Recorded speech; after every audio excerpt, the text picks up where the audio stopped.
আরে কি খবর রে? খুব ভালো ভালো তাই নাকি?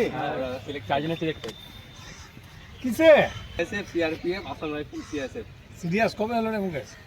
কালকে বেরিয়েছে বাহ হেভি তো, হেভি ব্যাপার। সেই ও বাহ। সায়ন্ত রবি আমাদের মাঠে প্র্যাকটিস করাই আমি, মুকেশ রাও আছে, অনেকজন আছে। এবার এই যে সিলেকশন হয়েছে সিআরপিতে, এই যে হয়েছে সিএসএফ সিআইএসএফ, ও হয়েছে আসাম রাইফেল, আর রাজেশ হয়েছে সিএসএফ সিআইএসএফ। তোরা একটু কিছু বলে দেয়। আমরা 3 বছর ধরে 4 বছর ধরে প্র্যাকটিস করছি। আজকে দাদার জন্য এত বড় জায়গায় পৌঁছাতে পারলাম। জীবনে একটা বড় কিছু করতে পারবো ভবিষ্যতে, এটাই কামনা করি।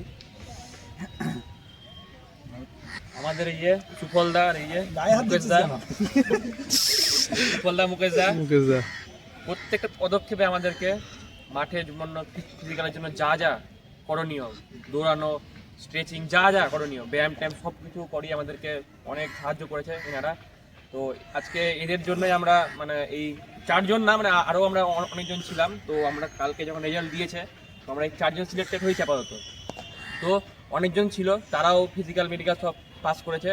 তাদের একমাত্র এই সুফলদা, মুকেশদা, আরও সবাই আছে, তারা এখন ডিউটি করছে। কেউ বিএসএফে আছে, কেউ সিআইএসএফে আছে, কেউ সিআরপিএফে আছে, কেউ আরও আর্মিতে আছে।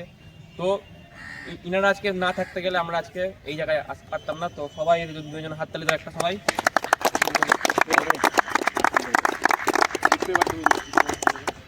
তুমি তোর অভিজ্ঞতা বল ভাই। সবই সুফলদার কর্মকারের অবদানে আজ হয়েছে এই সফলতা। এবার রাজেশ বলবে। আমাদের সবার পছন্দের সুফলদা, প্রতিদিন আমরা আসতাম একসাথে প্র্যাকটিস করতাম। আমরা মনে হয়নি যে আলাদা কিছু, হ্যাঁ একসাথে দাদার মতো আমাদেরকে সবসময় গাইড করেছে, হেল্প করেছে। আরও অনেকে আছে, সবাই ছিল যারা আমাদের বন্ধুবান্ধব, তাদের হয়নি, তার জন্য খারাপ লাগছে। অবশ্যই তারা পেয়ে যাবে পরের বার, হ্যাঁ চেষ্টা করবে। সুফলদা আছে আর অনেকে আছে, সব তারা গাইড করে, সবসময় আমাদের মোটিভেট করে।